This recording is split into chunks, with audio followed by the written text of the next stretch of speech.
Marcus Blackwell avait vu beaucoup de choses étranges au cours de ses 36 ans de vie. Il avait survécu aux balles, aux trahisons et aux bains de sang. Il avait bâti un empire à partir de rien, régnant sur le sud de Chicago d'une main de fer. Mais rien, absolument rien, ne l'avait préparé à ce qui allait entrer dans sa vie à 2 heures du matin, en cette froide nuit d'octobre. Le Black Crown Night Club vibrait au son des basses étouffées des étages inférieurs. Mais ici, dans le bureau privé de Marcus au dernier étage, seul le silence et la fumée de cigarettes emplissaient l'air. 5 hommes étaient assis autour de la table en acajou, leurs visages crispés par la tension. Ils discutaient d'une livraison d'une valeur de 3 millions de dollars. Chaque détail comptait, chaque mot avait son poids. La livraison a lieu jeudi, dit Marcus, d'une voix basse et contrôlée. Pas d'erreur, pas de bavure. Les hommes hochèrent la tête. Personne n'osait le contredire. Puis la porte s'est ouverte. Un des gardes est entré, l'air presque embarrassé. Patron, désolé de vous interrompre. Il y a une situation dehors. Marcus a haussé un sourcil. Une situation? Un chien, monsieur, un chiot. Il n'arrête pas de gratter à la porte vitrée en bas. On a essayé de le chasser, mais il revient sans cesse. Marcus a failli rire. Failli. Alors, chassez-le plus énergiquement. C'est ce qu'on a fait, monsieur, 3 fois. Il a mordu le pantalon de Di et a essayé de le traîner vers la rue. La pièce est devenue silencieuse. Derek Morrison, le bras droit de Marcus, s'est penché en arrière sur sa chaise avec un sourire narquois. Juste un vulgaire cabot. Demandez à quelqu'un de s'en occuper définitivement. Mais quelque chose a vacillé dans la poitrine de Marcus, quelque chose qu'il n'avait pas ressenti depuis des années. La curiosité. Montrez-moi, a-t-il dit. Le garde a cligné des yeux. Monsieur, montrez-moi le chien. Marcus s'est levé et s'est dirigé vers l'ascenseur, ignorant les regards confus de ces hommes. Tony Rousseau, son garde du corps le plus loyal, l'a suivi sans poser de questions. Ils sont descendus au rez-de-chaussée, où l'entrée vitrée révélait la rue déserte. Et il était un chiot berger allemand, pas plus grand qu'un bâton de football, assis et tremblant sur le trottoir froid. Ses côtes saillaient sous une fourrure emmêlée, ses pattes étaient éraflées et saignaient, ses oreilles tombaient de fatigue. Mais ses yeux brûlaient de quelque chose que Marcus a reconnu instantanément. Le désespoir, la détermination, un but. Au début, Marcus a pensé que c'était juste un chien errant affamé cherchant de la nourriture. Juste une autre créature oubliée dans une ville pleine d'âmes oubliées. Mais le chiot a alors fait quelque chose qui a complètement figé le plus impitoyable des chefs de la mafia de Chicago. Le petit chien a pressé son nez contre la vitre, a regardé Marcus droit dans les yeux et a poussé un unique cri perçant. Pas un aboiement, pas un gémissement. Un cri brut, brisé, suppliant. Puis il s'est retourné et a couru de quelques pas vers la rue. Il s'est arrêté, a regardé en arrière, a couru à nouveau, s'est arrêté, a regardé en arrière encore et encore. Comme pour dire, « Suivez-moi. S'il vous plaît, il n'y a pas de temps à perdre. » La mâchoire de Marcus s'est crispée, sa main pressée contre la vitre froide. Le chiot a gratté frénétiquement le trottoir, puis est revenu en courant vers la porte, pressant son petit corps contre elle, tremblant, attendant. Tony s'est approché.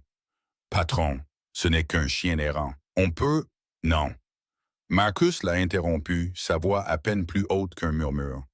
Il observait les yeux du chiot, sauvage, suppliant, refusant d'abandonner. Et quelque part, au plus profond de Marcus Blackwell, un souvenir a refait surface. Le souvenir d'une autre nuit, il y a 30 ans, quand un petit garçon avait supplié des étrangers de l'aider. Personne n'avait écouté à l'époque. Marcus a poussé la porte vitrée et est sorti dans l'air froid de la nuit. Le chiot a immédiatement attrapé le bas de son pantalon avec ses petites dents, le tirant vers l'obscurité. Et Marcus a suivi. L'air froid de la nuit mordait la peau de Marcus alors qu'il se tenait devant le Black Crown, regardant le petit berger allemand tirer sur son pantalon avec une détermination désespérée. Les dents du chiot étaient petites, à peine assez fortes pour agripper le tissu, mais sa volonté était énorme. Tony Rousseau est sorti derrière lui, resserrant son manteau. « Patron, qu'est-ce qu'on fait dehors? » Marcus n'a pas répondu. Il s'est accroupi lentement, se mettant au niveau du chiot. La petite créature a immédiatement lâché son pantalon et s'est assise, la poitrine soulevée par des respirations rapides. De près, Marcus pouvait voir à quel point cet animal était mal en point. Des plaques de fourrure manquaient. Une coupure traversait son oreille gauche. Son petit corps tremblait, non seulement de froid, mais de quelque chose de plus profond. La peur, l'épuisement, et en dessous de tout ça, l'espoir. Apporter de la nourriture et ordonner Marcus sans se retourner. 2 minutes plus tard, un garde posait un bol de restes de steak devant le chiot. De la viande de premier choix, chère, le genre que la plupart des chiens errants dévoreraient en quelques secondes. Mais le chiot n'y a même pas jeté un coup d'œil. Au lieu de ça, il a couru vers la rue, s'est arrêté après 3 mètres, s'est retourné et a aboyé. Puis il est revenu vers Marcus, lui a touché la jambe avec sa patte et a répété toute la séquence. Rue! Arrêt! Aboiement! Retour! Patte! Supplication! Encore et encore. Tony regardait avec une confusion grandissante. Il n'a pas faim. Non, murmura Marcus, les yeux plissés. Il n'a pas faim. Le chiot a gémi et a pressé sa tête contre la cheville de Marcus.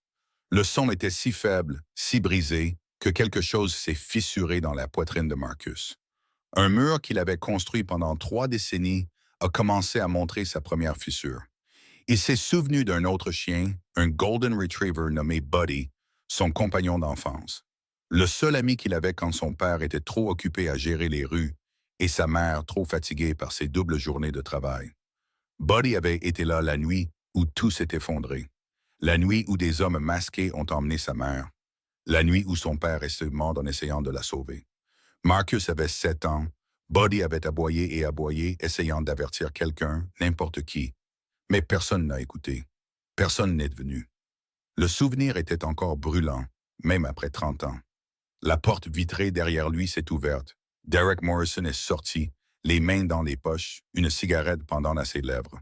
« Patron, on a encore des affaires à régler à l'intérieur, » a dit Derek nonchalamment. « Ce n'est qu'un chien errant, probablement enragé. Je peux demander à quelqu'un de s'en occuper. » Au moment où Derek a parlé, le comportement du chiot a complètement changé. Ses oreilles se sont aplaties, ses babines se sont retroussées, révélant de petites dents blanches. Un grognement sourd. « Mais qu'est-ce que... » Tony s'est rapproché de Marcus et a parlé doucement. « Les chiens ne réagissent pas comme ça sans raison, patron. Il essaie de nous dire quelque chose. » Marcus s'est levé lentement, son regard passant de Derek au chiot tremblant. Le visage de Derek était devenu pâle. Ses mains n'étaient plus nonchalamment dans ses poches. Elles étaient serrées. Intéressant. Marcus a classé cette réaction pour plus tard. Le chiot a de nouveau couru vers la rue, s'est arrêté et a poussé un aboiement sec. Cette fois, il n'y avait aucune supplication dans ses yeux, seulement l'urgence, seulement le feu. Il avait fini de supplier. Il exigeait. Marcus a pris sa décision à cet instant. Il ne savait pas pourquoi. Il ne comprenait pas cette attraction dans sa poitrine ou la voix dans sa tête qui lui hurlait de suivre cette petite créature brisée vers l'inconnu. Mais il avait appris il y a longtemps à faire confiance à son instinct. Il l'avait maintenu en vie quand rien d'autre ne le pouvait. « Tony, » a dit Marcus en se dirigeant vers son SUV noir. « On va faire un tour. Où ça? » Marcus a jeté un regard en arrière vers le chiot qui sprintait déjà devant, s'arrêtant tous les quelques pas pour s'assurer qu'il suivait, là où il nous mènera. 6 heures plus tard, avant que le chiot ne trouve Marcus Blackwell, avant de la course désespérée à travers les rues sombres de Chicago, il y avait de la chaleur, il y avait de l'amour, il y avait une famille de 2, plus un minuscule gardien à 4 pattes. Le passage sous l'autoroute 90 n'était pas un foyer. Pas selon les définitions qui comptaient pour le reste du monde. Mais pour Lily Carter, 6 ans, c'était tout ce qu'elle avait. Les piliers de béton s'élevaient comme des jambes de géants autour d'eux, bloquant la majeure partie du vent froid d'octobre. Une tente de fortune, faite de bâches bleues et de carton aplati, se tenait contre le mur, maintenue par de la corde et un espoir désespéré. À l'intérieur, une seule couverture fine, délavée, rapiécée à 3 endroits, recouvrait un matelas de vieux journaux. C'est là que Lily vivait avec sa mère, Sarah. C'est là qu'elles avaient survécu ces 4 derniers mois, depuis que la vie d'expulsion était arrivée et que les refuges les avaient renvoyées. Sarah Carter avait été infirmière, une bonne infirmière. Elle avait fait des doubles gardes au Chicago General pendant 6 ans, sauvant des vies, tenant des mains, essuyant des larmes. Puis la pandémie est arrivée. Les coupes budgétaires ont suivi Et d'un coup, elle est devenue une statistique de plus. Un autre visage oublié dans une ville qui bougeait trop vite pour remarquer ceux qui tombaient. Mais Sarah n'a jamais laissé Lily la voir pleurer. Pas une seule fois. Ce soir-là, l'air était froid mais calme. Le trafic au-dessus s'était calmé pour devenir un bourdonnement lointain, et à l'intérieur de la petite tente, un petit miracle se produisait. Lily était assise en tailleur sur le matelas de journaux, tenant la moitié d'un petit pain rassis dans ses petites mains. Ses cheveux blonds, sales, emmêlés, mais captant toujours la faible lumière de la rue, tombaient sur son visage mince. Ses yeux bleus pétillaient d'une joie que la pauvreté ne pouvait pas voler. Devant elle était assis Shadow. Le chiot berger allemand avait à peine 4 mois, assez petit pour tenir sur les genoux de Lily, assez maigre pour qu'on puisse compter chacune de ses côtes. Sa fourrure noire et feu était emmêlée par endroits, et une cicatrice barrait son oreille de gauche, un souvenir de la vie cruelle qu'il avait endurée avant que Lily ne le trouve. Il y a 2 semaines, Lily avait entendu des gémissements provenant d'une benne à ordures derrière la station-service de la 47e rue. À l'intérieur, enfouie sous des sacs poubelles et de la nourriture pourrie, elle l'a trouvée, abandonnée, affamée, respirant à peine. Elle l'avait ramené à la maison dans ses bras, refusant de le lâcher même quand Sarah s'inquiétait de devoir nourrir une autre bouche. « On a à peine de quoi se nourrir, ma chérie, » avait dit Sarah doucement. « Alors je partagerai ma nourriture avec lui, » avait répondu Lily. « Il a besoin de moi, dit maman, tout comme j'ai besoin de toi. » Sarah ne pouvait pas se contester cela. Maintenant, Lily a cassé le petit pain en deux et a tendu un morceau à Shadow. « Tiens, mon grand, mange lentement. »« D'accord, il faut que ça dure. » Shadow a reniflé le pain, puis a levé les yeux vers Lily avec ses profonds yeux bruns. Il n'a pas mangé tout de suite. Il a attendu. Lily a gloussé. « Espèce de bête. Tu attends toujours que je mange en premier. » Elle a pris une petite bouchée, a mâché lentement et lui a fait un signe de tête. « Tu vois? C'est ton tour maintenant. » Ce n'est qu'alors que Shadow a pris délicatement le pain de ses doigts, mâchant avec la même lenteur prudente. Sarah regardait depuis l'entrée de la tente, les bras enroulés autour d'elle contre le froid. Son cœur était serré d'une douleur qu'elle ne pouvait nommer. Sa fille avait 6 ans, dormait sous une autoroute, partageant des miettes avec un chien errant. Et pourtant, Lily souriait comme si elle possédait le monde entier. « Maman, tu peux chanter la chanson ?» a demandé Lily en tirant Shadow sur ses genoux. Sarah a rampé à l'intérieur de la tente et a enroulé ses bras autour d'eux deux. « Laquelle, ma chérie? »« Celle de la lune. » Sarah a pris une profonde inspiration et a commencé à chanter doucement, sa voix à peine plus haute qu'un murmure. « Chut, petit bébé, ne dis pas un mot. » Lily s'est blottie contre la poitrine de sa mère, les yeux lourds. Shadow s'est enroulé contre son ventre, son petit corps fournissant le peu de chaleur qu'il pouvait. « Maman, » murmura Lily d'une voix endormie. « Oui, mon cœur, demain, quand tu trouveras un travail, est-ce que Shadow pourra venir avec nous? » Sarah a embrassé le sommet de la tête de sa fille. « Shadow ira où que tu ailles, ma chérie. »« Tu l'aimes, ma chérie? » « Toujours. » Lily a souri et a fermé les yeux. En quelques minutes, sa respiration s'est régularisée. Les yeux de Shadow se sont fermés. La petite famille a sombré dans le sommeil, se tenant l'un à l'autre contre le monde froid et cruel. Mais ils n'étaient pas seuls. À 60 mètres de là, caché dans l'ombre d'une rue latérale, une camionnette blanche était garée, moteur éteint. 2 hommes observaient le passage souterrain avec des jumelles. « C'est eux », a marmonné l'un d'eux dans un téléphone. Une femme et une gamine, jeune, blonde, yeux bleus. Une voix a crépité dans le haut-parleur. « Parfait. Agissez à 11 heures. Faites ça proprement. » La communication a été coupée. À l'intérieur de la tente, Lily rêvait de journées ensoleillées dans des champs verts où elle pourrait courir avec Shadow pour toujours. Elle ne savait pas que dans 3 heures, son monde allait complètement voler en éclats. Le cauchemar a commencé à exactement 11h07 du soir. Lily était plongée dans ses rêves, courant dans des champs dorés avec Shadow, riant alors que le soleil réchauffait son visage. Sa mère était là aussi, portant une jolie robe au lieu de la veste usée qu'elle portait toujours. Elles étaient heureuses, elles étaient en sécurité, elles étaient à la maison. Puis la lumière est venue, dure, aveuglante, traversant la bâche bleue comme une lame. Les yeux de Sarah se sont ouverts en premier. Son corps a reconnu le danger avant que son esprit ne puisse le traiter. Le grondement d'un moteur, Le crissement des pneus sur le gravier, le balayage des phares peignant leur petit abri d'un blanc froid et clinique. Lily, a chuchoté Sarah, déjà en mouvement. Lily, réveille-toi maintenant. La fillette de 6 ans s'est agitée, confuse. Maman, c'est le matin? Chut, ne parle pas. Accroche-toi à moi. Shadow était déjà sur ses pattes, son petit corps rigide, les oreilles plaquées contre son crâne. Un grognement sourd a grondé dans sa poitrine, un son trop féroce pour une si petite créature. Les portes de la camionnette se sont ouvertes violemment. 4 silhouettes en sont sorties. Masque noir, gants noirs, se déplaçant avec la précision d'hommes qui avaient fait cela de nombreuses fois auparavant. Sarah a attrapé Lily et a couru. Elle ne savait pas où. Il n'y avait nulle part où aller. Le passage souterrain était un piège. Des murs de béton sur 3 côtés et les hommes bloquant le 4e. Mais son instinct lui hurlait de bouger, de se battre, de faire n'importe quoi sauf les laisser prendre sa fille. « Au secours !» a crié Sarah dans la nuit vide. « Quelqu'un, aidez-nous !» Sa voix a résonné sur les piliers de béton et s'est éteinte dans l'obscurité. Personne n'a entendu. Personne n'est venu. Les hommes se sont déplacés plus vite. Le premier a atteint Sarah en 3 pas. Une main massive a attrapé ses cheveux, la tirant en arrière. Elle a crié et s'est tordue, griffant son bras, mais il était trop fort. « Maman !» est hurlé Lily. Shadow est passé à l'action. Le chiot s'est lancé sur l'attaquant le plus proche, ses petites mâchoires se refermant sur la cheville de l'homme avec toute la force que son petit corps possédait. Il a mordu plus profondément, plus fort, secouant la tête comme un animal sauvage. L'homme a hurlé de douleur. « Enlevez-moi cette chose !» Il a donné un coup de pied violent. Sa botte a heurté les côtes de Shadow en voyant le chiot voler dans les airs.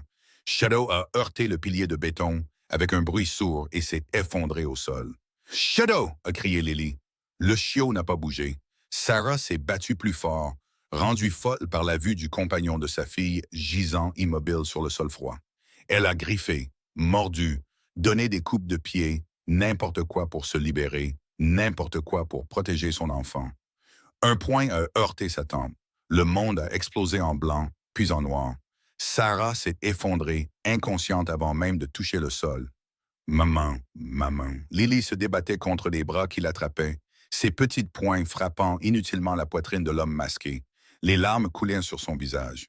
La morve coulait de son nez. Ses cris déchiraient la nuit comme du verre brisé. « Faites la terre !» a ordonné l'un des hommes. Une main s'est plaquée sur la bouche de Lily. Elle l'a mordu. L'homme a juré mais n'a pas lâché prise. Ils ont d'abord traîné le corps inerte de Sarah vers la camionnette, la jetant à l'intérieur comme un sac de déchets. Puis ils sont venus chercher Lily. Alors que l'homme la soulevait du sol, Lily a aperçu un mouvement près du pilier de béton. Shadow. Le chiot bougeait à peine. Ses pattes tremblaient alors qu'il essayait de se lever. Du sang collait de la fourrure sur son flanc. Un œil était fermé par l'enflure, mais il était vivant. Il la regardait droit dans les yeux. À cet instant, Lily a compris quelque chose avec une clarté bien au-delà de ses 6 ans. Elle ne pouvait pas se sauver. Elle ne pouvait pas sauver sa mère. Mais peut-être, juste peut-être, que Shadow pourrait trouver quelqu'un qui le pourrait. Elle a mordu la main qui couvrait sa bouche aussi fort qu'elle le pouvait.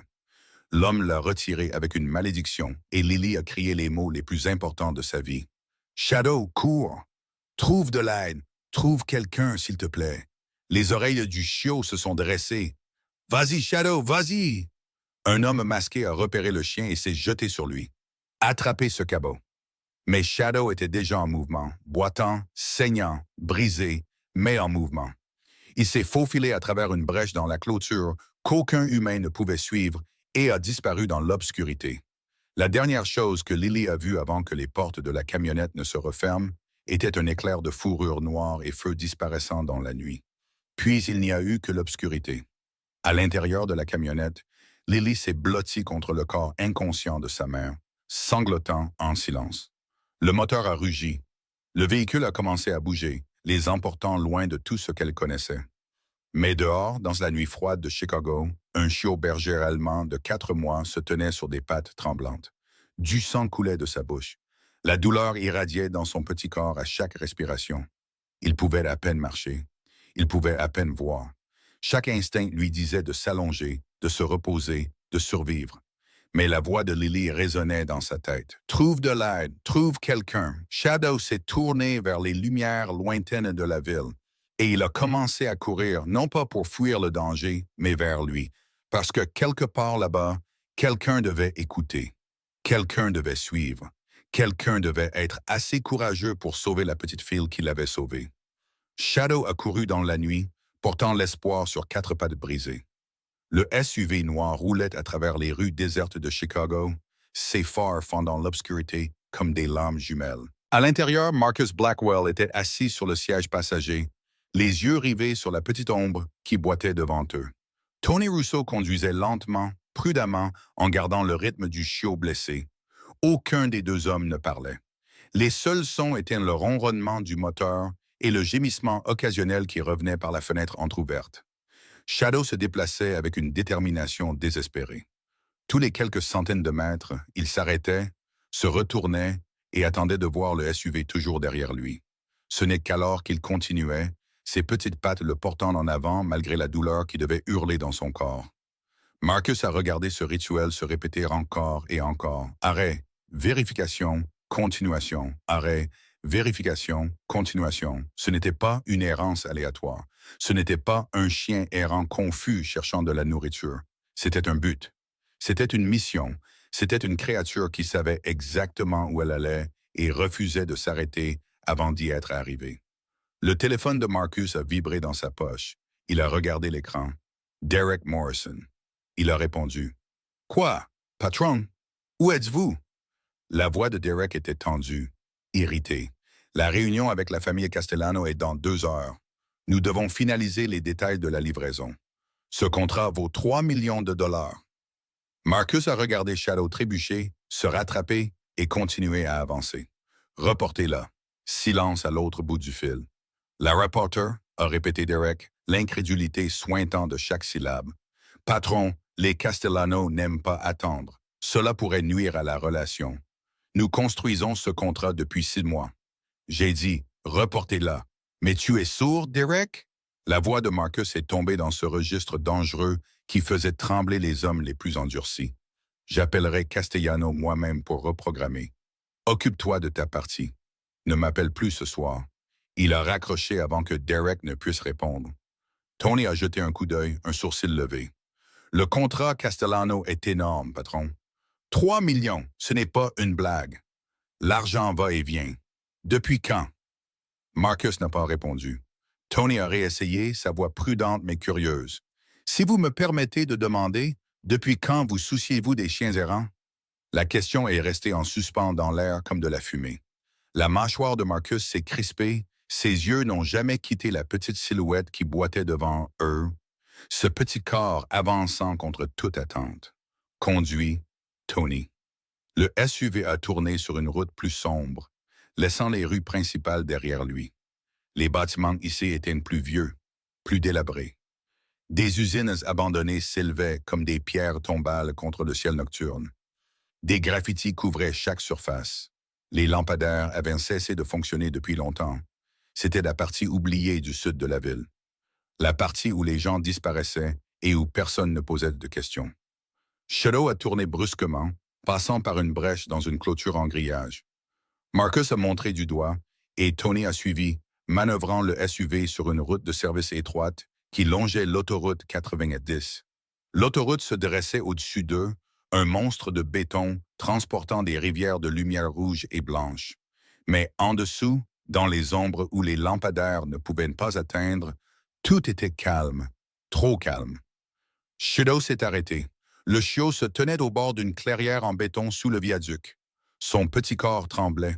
Il s'est retourné vers le SUV et poussé un unique cri plaintif, puis a boité en avant dans l'obscurité.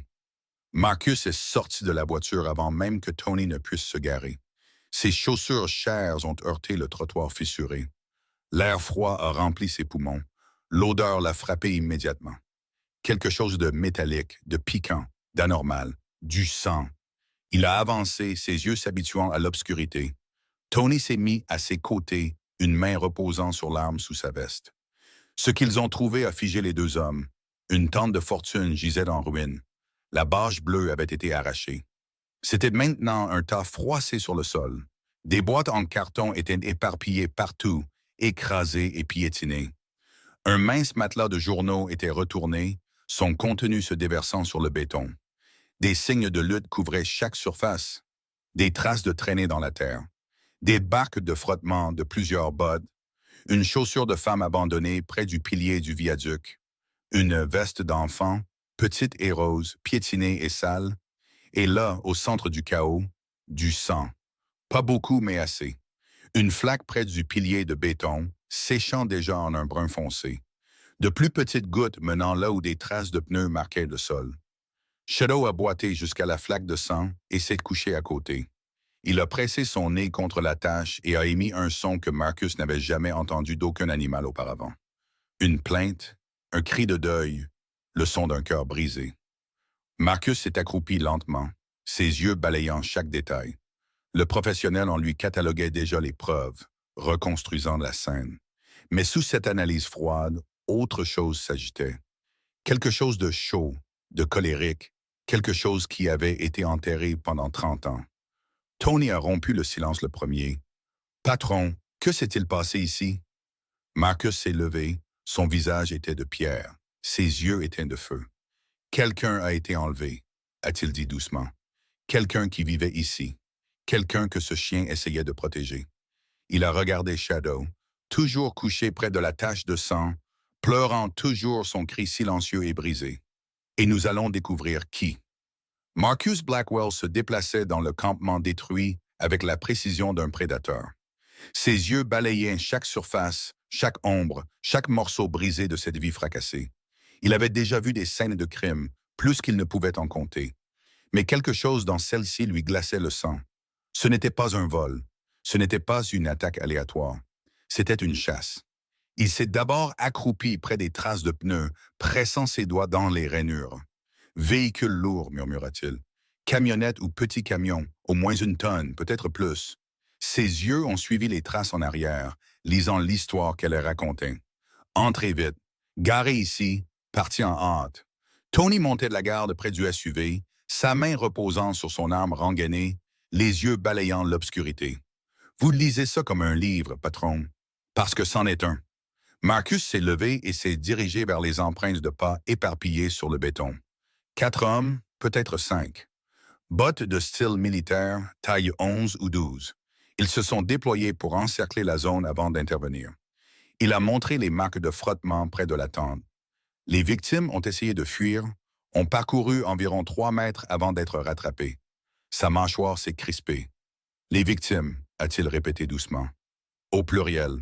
Shadow a soudainement gémi depuis un coin sombre près du pilier du viaduc. Le chiot grattait frénétiquement le sol, ses petites pattes creusant dans la terre et les débris. Marcus s'est approché et s'est accroupi à côté de lui. « Qu'as-tu trouvé, mon grand? » Le chiot a reculé, révélant ce qu'il avait déterré. Un ours en peluche, petit, brun, un œil bouton manquant. Sa fourrure était emmêlée de saleté et de quelque chose de plus sombre. Quelque chose qui a noué l'estomac de Marcus. Du sang. Tony l'a ramassé avec précaution, le retournant dans ses mains. Il y a du sang dessus, mais pas beaucoup. Des éraflures, peut-être. Rien de mortel. Marcus a pris l'ours, le tenant dans ses mains calleuses. Il était minuscule, fragile, le genre de jouet qu'un jeune enfant emporterait partout, avec lequel il dormirait, qu'il refuserait de laisser derrière lui. Mais il avait été laissé derrière, ce qui signifiait que son propriétaire n'avait pas eu le choix. « Un enfant », a dit Marcus, d'une voix plate. Ils ont pris un enfant. Shadow s'est pressé contre la jambe de Marcus, son petit corps tremblant. Le chiot a levé les yeux vers l'ours en peluche avec des yeux pleins de chagrin. Comme s'il le reconnaissait, le pleurait. Marcus a soigneusement rangé l'ours dans la poche de son manteau. Il a continué à chercher, ses yeux captant chaque détail que l'obscurité essayait de cacher.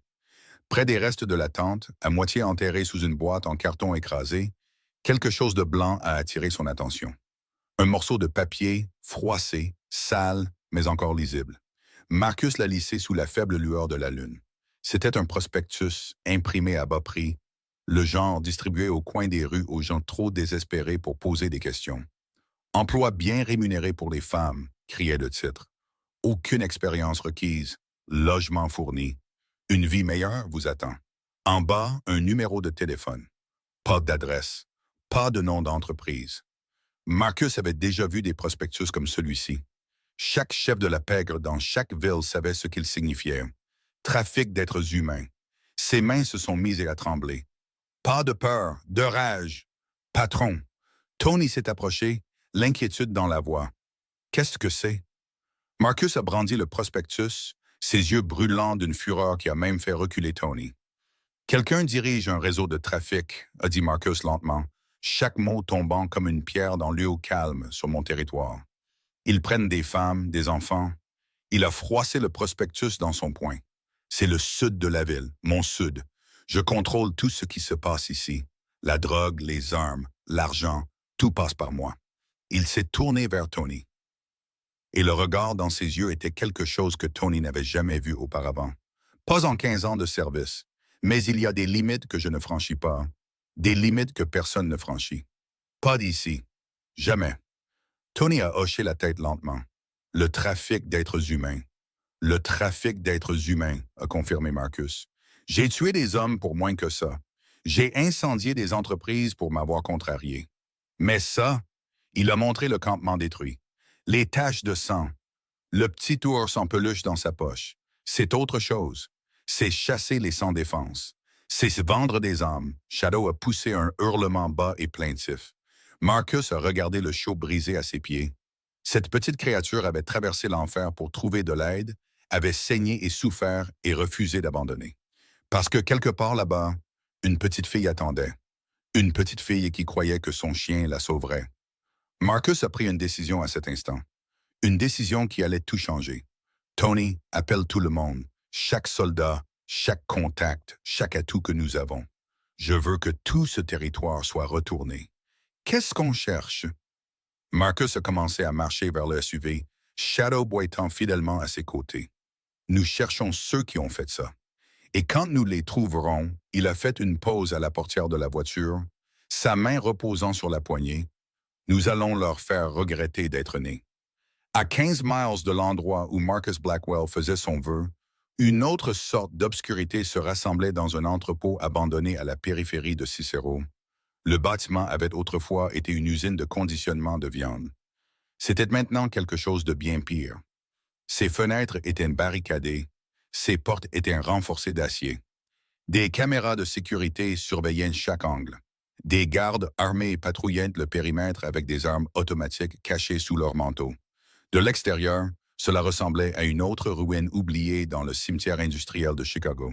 De l'intérieur, c'était une prison. Victor Koslov se tenait au centre de l'étage principal, inspectant sa marchandise avec la froide satisfaction d'un homme d'affaires comptant son inventaire.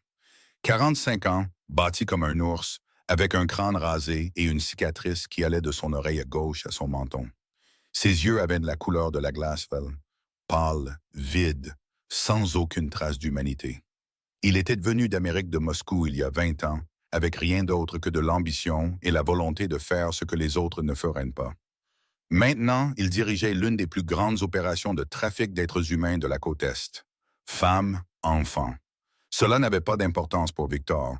Ils n'étaient que des produits, des marchandises à acheter et à vendre. Ce soir-là, 12 de ces produits étaient blottis contre le mur du fond, leurs poignets liés par des attaches en plastique, leurs chevilles enchaînées à des anneaux métalliques boulonnés dans le sol en béton. 8 femmes allant des adolescentes aux femmes d'âge moyen. 4 enfants, le plus jeune n'ayant pas plus de 5 ans. Tous terrifiés, tous brisés, tous attendant un sort pire que la mort. Victor marchait lentement le long de la ligne, examinant chacun d'eux comme un fermier inspectant son bétail. Il s'arrêtait parfois, relevant un menton, vérifiant les dents, évaluant la valeur. « Cette cargaison part pour le Mexique demain soir », a-t-il annoncé dans un anglais à fort accent. « Notre acheteur veut des produits sains. Vérifiez chacun d'eux. Tout dommage, toute maladie? Rapportez-le-moi immédiatement. » Ses lieutenants se sont mis à obéir. Dans le coin le plus éloigné, pressée contre le mur de béton froid, Sarah Carter tenait sa fille aussi fermement que ses mains liées le permettaient. Le visage de Lily était enfoui dans la poitrine de sa mère, son petit corps secoué de sanglots silencieux. « Maman, a chuchoté Lily, sa voix à peine audible. Shadow va trouver quelqu'un pour nous aider. N'est-ce pas? Il arrive, je sais qu'il arrive. Le cœur de Sarah s'est brisé en 1000 morceaux. Elle avait vu le chiot être projeté contre ce pilier de béton. Elle l'avait vu gisant immobile sur le sol. Elle ne savait pas si Shadow était même en vie et encore moins capable de trouver de l'aide dans une ville de 3 millions d'habitants. Mais elle ne pouvait pas dire ça à Lily. Shadow est très intelligent, ma chérie, a chuchoté Sarah en retour, sa voix se brisant. Il t'aime tellement. Il fera tout ce qu'il peut. Promis? Sarah a pressé ses lèvres contre les cheveux sales de sa fille. Je le promets. Des pas lourds se sont approchés. Sarah a levé les yeux pour voir Viktor Kozlov debout au-dessus d'eux, ses yeux de glace fixés sur Lily avec une expression qui a glacé le sang de Sarah. Eh bien, a murmuré Viktor, s'accroupissant pour regarder de plus près. Qu'avons-nous là? Lily s'est enfoncée plus profondément dans les bras de sa mère. Gémissant, Viktor a tendu la main et a attrapé le menton de Lily, forçant son visage à se relever. Ses doigts rugueux ont tourné sa tête à gauche, puis à droite, l'examinant comme un bijou. Yeux bleus, a-t-il dit doucement. Cheveux blonds naturels, jeunes, en bonne santé. Un lent sourire s'est étendu sur son visage balafré. Il y a des acheteurs qui paient des prix élevés pour ce type, très élevés. La peur de Sarah a explosé en rage. Ne la touchez pas, a-t-elle crié, se jetant en avant malgré ses chaînes. Ce n'est qu'une enfant. Elle a 6 ans. S'il vous plaît, prenez-moi à la place. Faites ce que vous voulez de moi, mais laissez-la tranquille. Le sourire de Victor a disparu. Sa main a bougé si vite que Sarah ne l'a même pas vu venir. Le revers de la main l'a frappé au visage, faisant basculer sa tête sur le côté, envoyant des étoiles exploser dans sa vision. Elle s'est effondrée contre le béton, du sang coulant de sa lèvre fendue. « Maman! » a hurlé Lily.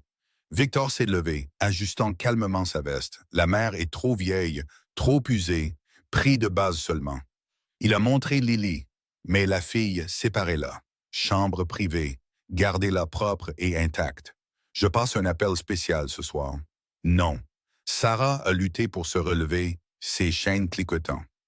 Non, s'il vous plaît. Pas ma fille. S'il vous plaît. 2 gardes ont attrapé Lily, l'arrachant des bras de Sarah. Maman, maman, ne les laisse pas m'emmener. Lily a donné des coups de pied et a crié, ses petites poings frappant inutilement les hommes qui la portaient. Sarah s'est débattue contre ses chaînes avec la force de la folie, le métal lui coupant les poignets jusqu'à ce que le sang coule sur ses mains. Lily, je te trouverai. Maman arrive. Je te trouverai. Les gardes ont traîné Lily à travers une porte métallique à l'autre bout de l'entrepôt. Ses cris ont résonné dans les couloirs de béton, s'affaiblissant à chaque seconde qui passait. Puis la porte s'est refermée et il n'y a eu que le silence. Sarah s'est effondrée sur le sol froid, son corps convulsé de sanglots.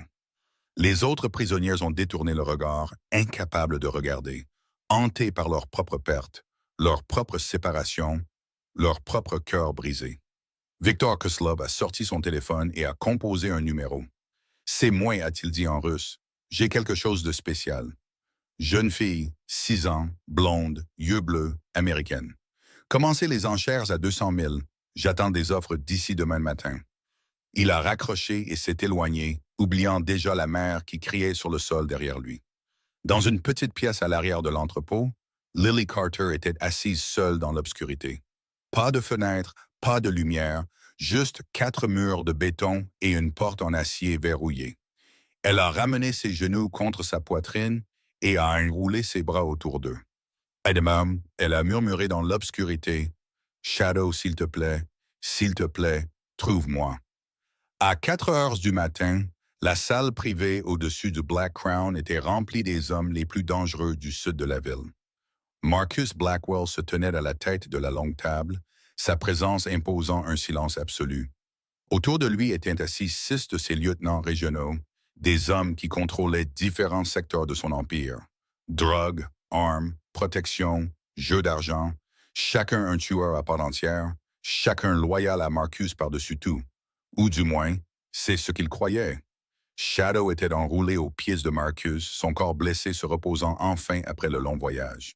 Mais même dans son état d'épuisement, les oreilles du chiot restaient alertes, tressaillant à chaque son, chaque mouvement.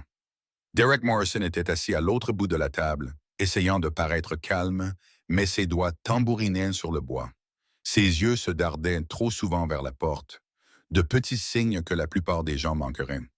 Marcus ne manquait rien. Je vous ai appelés ici parce que quelque chose s'est passé ce soir sur mon territoire, a commencé Marcus, sa voix basse et contrôlée. Quelque chose qui n'aurait jamais dû se produire. Quelqu'un dirige une opération de trafic d'êtres humains dans le sud de la ville. Des femmes et des enfants sont enlevés, vendus, la pièce s'est tendue. Je veux savoir qui, a continué Marcus. Je veux savoir où, et je veux savoir comment cela a pu se produire sans qu'aucun de vous ne le remarque. Il a laissé l'accusation flotter dans l'air. Les lieutenants se sont agités, mal à l'aise. Le trafic était une mauvaise affaire, non pas pour des raisons de moralité, mais parce qu'il attirait l'attention fédérale. Le FBI, la sécurité intérieure, toutes les agences que le monde criminel normal s'efforçait d'éviter. Patron, a dit Frankie Duca, qui dirigeait le commerce des armes. Je n'ai rien entendu à ce sujet. Le trafic n'est pas notre affaire. Nous ne traitons pas avec ces gens-là. Moi non plus, a ajouté Marco Santini des opérations de jeu. Si quelqu'un déplace ce genre de produit sur notre territoire, il le fait discrètement. Un par un, les lieutenants ont secoué la tête. Aucune connaissance, aucune rumeur, rien. Les yeux de Marcus ont balayé la table, se posant finalement sur Derek. Derek, tu gères les réseaux de transport, les camions, les entrepôts. Si quelqu'un déplace des gens dans le sud de la ville, il aurait besoin de véhicules, d'itinéraires, de stockage. As-tu entendu quelque chose? Les doigts tambourinants de Derek se sont arrêtés. Non, patron, a-t-il dit, rencontrant le regard de Marcus avec ce qui semblait être de la sincérité. Rien du tout. Mais je vais mettre mes gens dessus immédiatement. S'il y a une piste, nous la trouverons. À ce moment, la tête de Shadow s'est levée du sol. Le chiot a regardé directement Derek et un grognement bas et grondant est sorti de sa gorge. Ses babines se sont retroussées, révélant de petites dents blanches. Chaque muscle de son petit corps s'est tendu avec une hostilité indubitable. Derek a ri nerveusement. « Ce chien ne m'aime vraiment pas. »« Non, » a dit Marcus doucement, en regardant l'interaction. « Il ne t'aime pas. » Le grognement a continué jusqu'à ce que Tony se penche et caresse doucement la tête de Shadow, le calmant. Mais les yeux du chiot n'ont jamais quitté Derek. Marcus a noté cela. La deuxième fois ce soir que le chien réagissait à Derek avec une haine pure. Une fois pouvait être une coïncidence. 2 fois était un schéma. Voici ce qui va se passer, a annoncé Marcus. Toutes nos ressources sont consacrées à la recherche de ces trafiquants. Chaque informateur, chaque contact, chaque père-dieu dans la rue. Je veux que tout ce territoire soit retourné. Quelqu'un sait quelque chose. Quelqu'un sait toujours quelque chose. Il s'est penché en avant, posant les 2 mains sur la table. Vous avez 24 heures. Quiconque m'apporte des informations utiles sera généreusement récompensé. Quiconque était au courant et s'est tu. Il n'a pas terminé la phrase. Il n'en avait pas besoin. Les lieutenants ont hoché la tête et ont commencé à se lever, mais le téléphone de Tony a vibré. Il a regardé l'écran, puis a levé les yeux avec un intérêt soudain. Patron, un de nos gars a trouvé quelque chose. Il y a une caméra de sécurité sur un entrepôt à environ 300 mètres du passage souterrain. Entreprise privée. Mais le propriétaire nous en doit une. Il est en train de récupérer les images. Marcus s'est redressé. De quand date-t-elle? Ce soir, la caméra couvre la route menant au viaduc. Si ces salauds sont passés devant, alors nous avons leur visage, leur véhicule. Marcus s'est dirigé vers la porte. Allons-y. Les lieutenants sont sortis. Chaque homme passait déjà des appels, mobilisant les réseaux, faisant passer le mot. En moins d'1 heure, chaque dealer de rue, chaque guetteur, chaque personne connectée du sud de la ville saurait que Marcus Blackwell était en chasse. Et quand Marcus chassait, les gens étaient retrouvés. Derek s'est attardé près de la porte, regardant Marcus partir. Quand la pièce fut enfin vide, il sortit son téléphone et envoya un seul texto. Il cherche. Agis prudemment. 3 points sont apparus, puis une réponse. Compris. La cargaison part demain. Il ne les trouvera pas à temps. Derek a supprimé la conversation et a rangé son téléphone. Ses mains étaient instables maintenant. Il avait trahi Marcus pendant 3 ans sans se faire prendre. Il n'allait pas se faire prendre maintenant. Mais en sortant dans le couloir, il n'a pas remarqué la petite ombre qui le suivait. Shadow a regardé Derek partir. Ses yeux bruns remplis de quelque chose de bien plus profond que l'instinct animal. Le chiot se souvenait des bottes, de l'odeur, des hommes qui avaient appris sa famille. Et il n'oublierait jamais. Les images de sécurité étaient en cours de traitement. Les lieutenants mobilisaient leur réseau. Tout le sud de la ville se réveillait pour chasser. Mais Marcus Blackwell était assis seul dans son bureau, incapable de bouger. La pièce était sombre, à l'exception d'une seule lampe de bureau projetant une lumière jaune sur des piles de papier et des verres de whisky intacts. Le bruit du club en bas s'était estompé. Même la ville à l'extérieur semblait retenir son souffle. Shadow était enroulé aux pieds de Marcus, son petit corps se soulevant et s'abaissant au rythme de respiration épuisée. Le chiot avait refusé de le quitter depuis leur retour du passage souterrain, comme s'il comprenait que Marcus avait besoin de lui, comme s'il savait ce qui se passait dans le cœur de l'homme. Marcus fixait le tiroir du bas de son bureau. Il ne l'avait pas ouvert depuis des années, ne s'était pas permis de regarder à l'intérieur. Certaines blessures étaient trop profondes pour être touchées, trop douloureuses pour être rappelées. Mais ce soir, les blessures saignaient à nouveau. Sa main a bougé sans pensée consciente. Le tiroir s'est ouvert et elle était là, enfouie sous de vieux documents et des dossiers oubliés. Une photographie délavée, froissée, les bords usés par des années de manipulation avant que Marcus ne l'enferme. Sur la photo, une jeune femme souriait à l'appareil. Elle était belle, cheveux noirs, yeux chauds, un sourire qui pouvait illuminer n'importe quelle pièce. Dans ses bras, elle tenait un petit garçon, peut-être de 6 ou 7 ans. Le garçon riait, son visage pressé contre sa joue, ses petites mains enroulées autour de son cou. Marcus a touché la photographie avec des doigts tremblants. « Maman » a-t-il chuchoté. Le mot semblait étranger sur ses lèvres. Il ne l'avait pas prononcé depuis 30 ans. Les souvenirs sont revenus en force, comme des eaux de crue brisant une digue. Il avait de nouveau 7 ans, debout dans la cuisine de leur petit appartement du West Side. Sa mère préparait le dîner, fredonnant une chanson qu'il ne se rappelait plus. Son père était dans la pièce voisine, rencontrant des hommes qui parlaient à voix basse et sérieuse. Son père était Anthony Blackwell, pas un grand patron, mais un patron respecté. Un homme qui dirigeait des rackets de protection et de petites opérations de jeu. Un homme qui subvenait aux besoins de sa famille par des moyens que la loi n'approuvait pas. Mais Anthony avait des principes, des limites qu'il ne franchirait pas.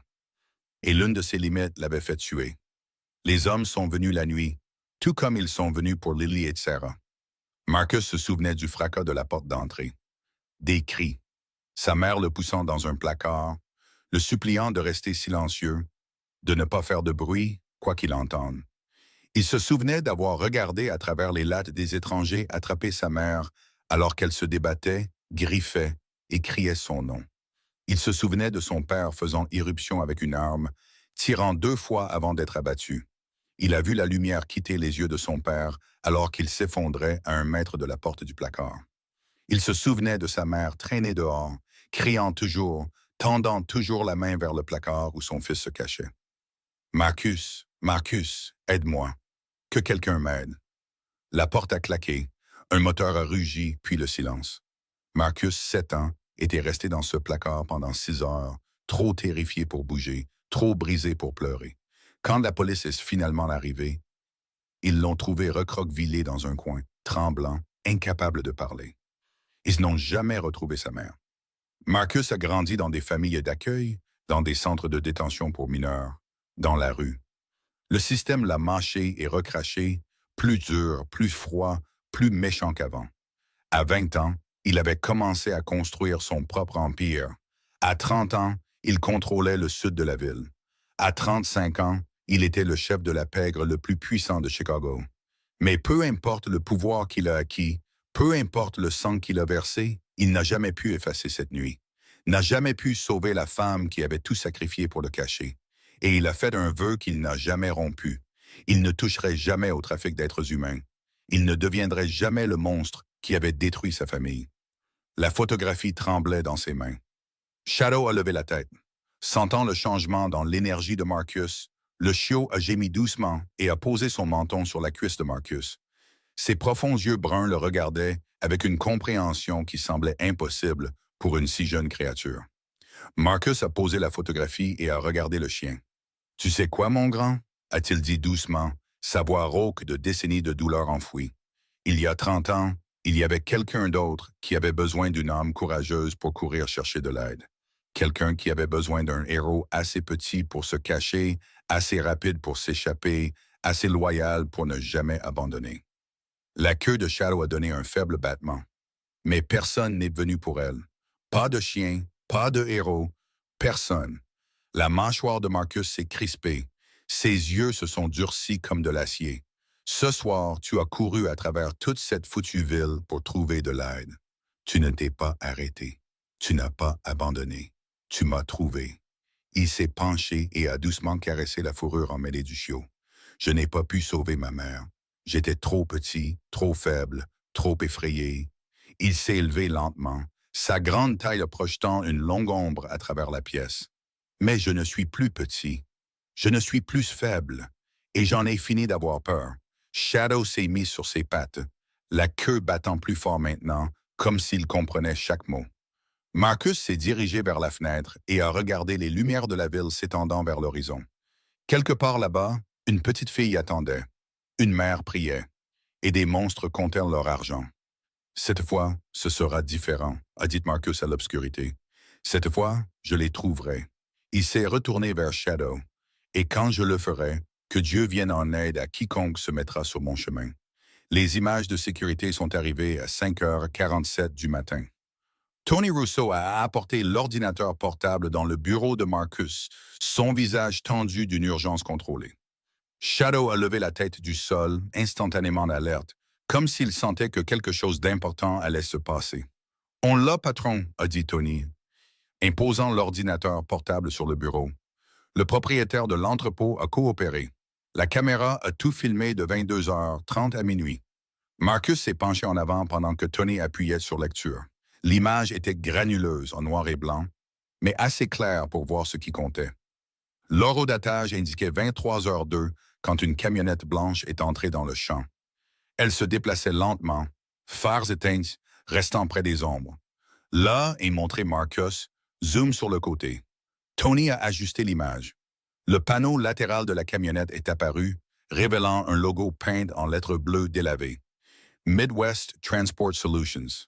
Le sang de Marcus s'est glacé. Il connaissait cette entreprise. Chaque camion, chaque entrepôt, chaque itinéraire qu'elle exploitait, parce qu'elle faisait partie de son organisation. Et elle appartenait à Derek Morrison. Tony a vu la reconnaissance dans les yeux de Marcus. « Patron, je sais ce que vous pensez, mais ne le faites pas. » Marcus a levé la main. « Il nous faut plus que ça. Un logo n'est pas une preuve.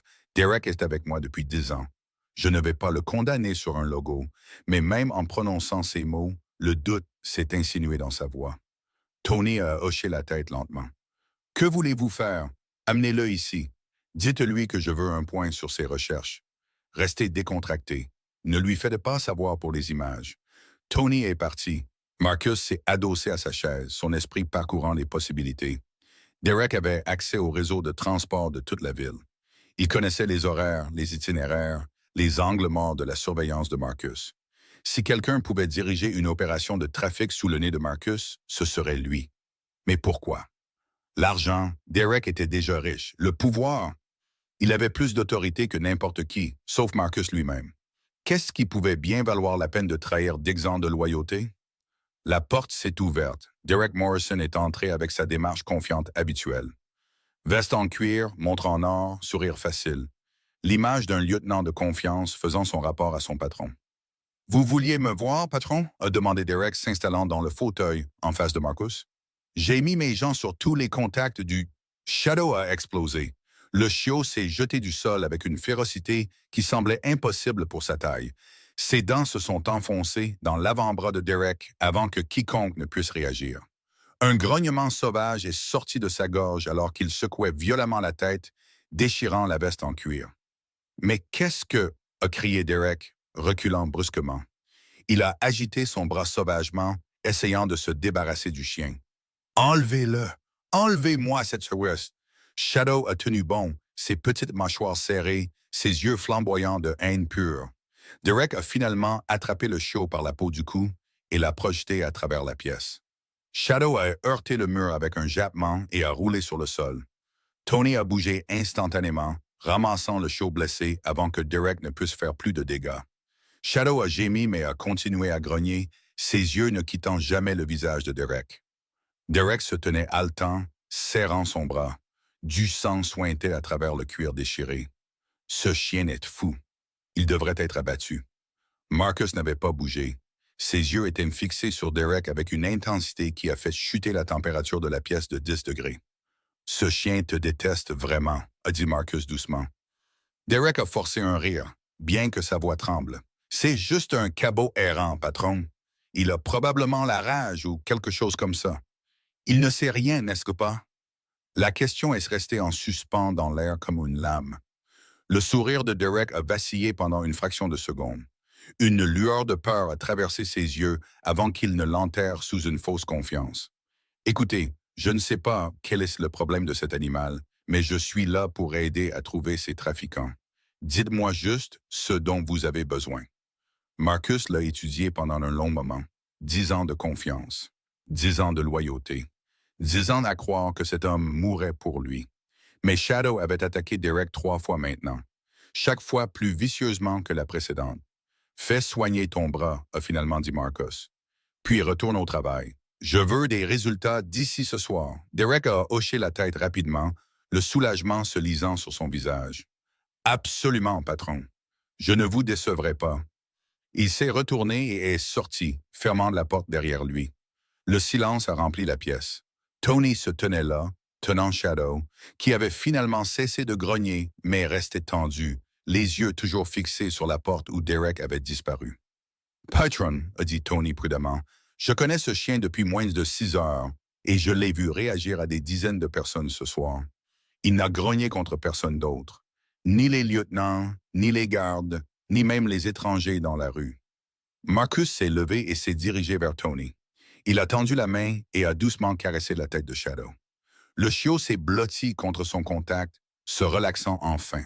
« Les chiens ne haïssent pas sans raison, » a murmuré Marcus. « Ils sentent des choses que nous ne pouvons pas. Ils se souviennent de choses que nous oublions. » Il a regardé Tony. « Mettez Derek sous surveillance.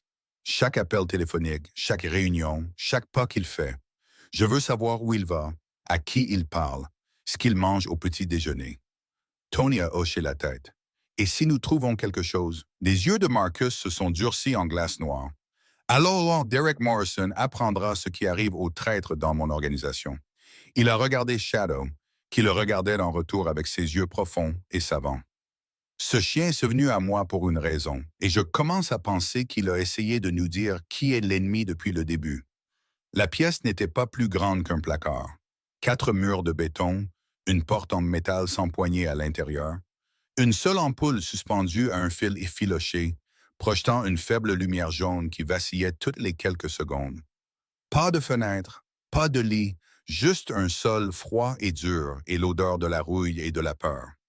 Lily Carter était assise dans le coin, ses genoux serrés contre sa poitrine, ses bras minces enroulés autour d'eux. La veste rose qu'elle portait avait disparu. Quelqu'un l'avait prise. Maintenant, elle ne portait que son t-shirt sale et son jean déchiré, frissonnant dans le froid. Elle ne savait pas depuis combien de temps elle était là. Des heures, peut-être. Cela semblait une éternité. Les larmes avaient cessé de couler. Non pas parce qu'elle n'était plus triste, mais parce que son corps n'en avait plus. Ses yeux étaient gonflés. Sa gorge était à vif. Sa poitrine lui faisait mal d'un vide creux qu'elle était trop jeune pour comprendre. « Shadow » a-t-elle chuchoté dans l'obscurité. « Shadow, où es-tu? » Le nom a résonné sur les murs de béton et s'est éteint dans le silence. Elle a fermé les yeux et a essayé de se souvenir. La chaleur de sa fourrure contre son ventre, la douceur de ses oreilles quand elle les frottait, la façon dont il léchait ses larmes chaque fois qu'elle pleurait, comme pour essayer d'emporter sa tristesse. Sous le pont, quand les nuits devenaient froides et que le vent traversait leurs minces couvertures, Shadow se blottissait contre elle. Son petit corps n'était pas grand-chose, mais il lui donnait tout ce qu'il avait. Chaque once de chaleur, chaque battement de son petit cœur. « Tu m'as toujours tenu au chaud », a murmuré Lily, « même quand tu avais froid, toi aussi. » Un bruit à l'extérieur de la porte l'a fait sursauter. La serrure a cliqué, du métal a gratté contre du métal. La porte s'est ouverte. Lily s'est enfoncée plus profondément dans le coin, s'attendant à voir l'un des méchants hommes, s'attendant à la douleur. Au lieu de cela, une femme plus âgée est entrée. Cheveux gris, visage mince, yeux fatigués qui en avaient trop vu. Elle portait le même air d'épuisement et de peur que tous les prisonniers. La femme s'est déplacée lentement, prudemment, comme si elle avait peur d'effrayer un animal blessé. Elle s'est agenouillée à quelques mètres de Lily et a parlé doucement. « Quel est ton nom, enfant? » Lily l'a regardée, incertaine. La femme n'avait pas l'air dangereuse. Elle avait l'air brisée, comme tout le monde dans cet endroit terrible. Lily a-t-elle répondu, sa voix à peine un murmure. « Je m'appelle Lily. » La femme a hoché la tête doucement. « C'est un beau nom. »« Où est-ce ma maman? » a demandé Lily, de nouvelles larmes menaçant de couler. « Ils l'ont emmenée. » Je l'ai entendu crier. « Ta mère est dans la pièce à côté de celle-ci, » a dit la femme. « Elle est vivante. Elle s'inquiète pour toi. » Mais elle est vivante. Un soulagement a inondé le petit corps de Lily. Maman était vivante. Maman était proche. Je peux la voir? La femme a secoué la tête tristement. « Pas tout de suite, ma chérie, mais tu dois être forte pour elle. Peux-tu faire ça? » Lily a reniflé et s'est essuyé le nez avec le dos de sa main. « J'essaie. Je sais que tu essaies. » La femme a hésité, puis a demandé, « Y a-t-il quelqu'un qui te cherche? Quelqu'un qui pourrait t'aider? » Les yeux de Lily se sont illuminés d'un feu soudain. « Shadow, a-t-elle dit, mon chien. Il cherche de l'aide en ce moment. Il est très courageux. Il s'est enfui quand les méchants hommes sont venus, mais pas parce qu'il avait peur. Il a couru pour trouver quelqu'un qui pourrait nous sauver. » La femme a cligné des yeux. « Ton chien? » « Il est très intelligent, » a continué Lily, sa voix se renforçant. « Il sait toujours quand quelque chose ne va pas. Il me protège toujours. Il trouvera quelqu'un. Je sais qu'il le fera. » La femme a regardé la fillette de 6 ans avec un mélange de chagrin et d'émerveillement. Une telle fois. Une fois si impossible, si belle dans un monde qui ne lui avait donné que de la cruauté. « Je suis sûr qu'il le fera, » a dit doucement la femme, bien que ses yeux disent autre chose. « Les chiens peuvent être très loyaux. »« Shadow est le plus loyal, » a déclaré Lily. « Il m'aime et je l'aime et l'amour trouve toujours un chemin. » La femme a dû détourner le regard pour cacher les larmes qui se formaient dans ses yeux. La porte s'est de nouveau ouverte. Un garde a crié quelque chose en russe. La femme s'est levée rapidement. « Je dois y aller maintenant, » a-t-elle dit. « Mais souviens-toi de ce que je t'ai dit. Sois forte pour ta mère. » Elle est sortie par la porte et la serrure s'est de nouveau refermée. Lily était de nouveau seule, mais cette fois... Mais cette fois, quelque chose était différent. Les mots de la femme lui avaient rappelé ce qu'elle savait déjà. Maman était vivante. Shadow cherchait. L'aide viendrait. Elle a regardé le sol en béton poussiéreux et a pressé son doigt contre lui. Lentement, prudemment, elle a commencé à dessiner. D'abord 4 pattes, puis une queue, puis des oreilles pointues et un petit nez. Shadow. Elle a tracé sa forme encore et encore, ajoutant des détails de mémoire. La tache sur son oreille gauche, la courbe de sa queue quand il était heureux, la forme de ses yeux quand il la regardait avec tout cet amour. Quand elle a eu fini, elle s'est assise et a étudié son travail. « Tu arrives, » a-t-elle chuchoté au dessin. « Je sais que tu arrives. » À l'extérieur de l'entrepôt, le soleil commençait à se lever sur Chicago. Un nouveau jour commençait, et quelque part à travers la ville, un petit chiot berger allemand, avec 4 pattes brisées, menait un homme dangereux de plus en plus près de la vérité. À 8 heures du matin, Marcus Blackwell avait mobilisé une armée. 50 hommes se sont rassemblés dans le sous-sol du Black Crown. Chacun armé, chacun prêt. C'étaient des soldats, des exécuteurs, des opérateurs de rue qui avaient prouvé leur loyauté par le sang et le silence. Quand Marcus appelait, ils venaient sans poser de questions. La pièce bourdonnait de tension alors que Marcus se tenait au centre. Une carte de Chicago était étalée sur la table devant lui. Des cercles rouges marquaient les lieux potentiels de trafic. Des lignes bleues traçaient les itinéraires de transport. Des épingles jaunes indiquaient les repères criminels connus. Shadow était assis au pied de Marcus. Marcus, fraîchement pansé par un vétérinaire que Tony avait tiré du lit à 6 heures du matin. Les blessures du chiot étaient nettoyées, ses côtes bandées, sa force revenant lentement. Mais ses yeux restaient vifs, vigilants, en attente. « Nous nous divisons en 5 équipes, » a annoncé Marcus. 10 hommes chacune. Chaque entrepôt, chaque bâtiment abandonné, chaque trou de cette ville où quelqu'un pourrait cacher des prisonniers, nous les vérifions tous. Il a assigné des secteurs. Côté nord, côté ouest, zones industrielles, front des mers, banlieue sud. Les chefs d'équipe font un rapport toutes les 30 minutes. Si quelqu'un trouve quelque chose, signalez-le immédiatement. Pas de héros, pas de mouvement en solo. Les hommes ont hoché la tête. Derek Morrison s'est avancé, son bras bandé, caché sous une veste neuve. Patron, je me suis renseigné. La rumeur dit que Koslov opère principalement dans le nord, près des anciennes aciéries. C'est probablement là que nous devrions concentrer nos ressources. Marcus l'a regardé. Le nord a du sens, a poursuivi Derek en douceur.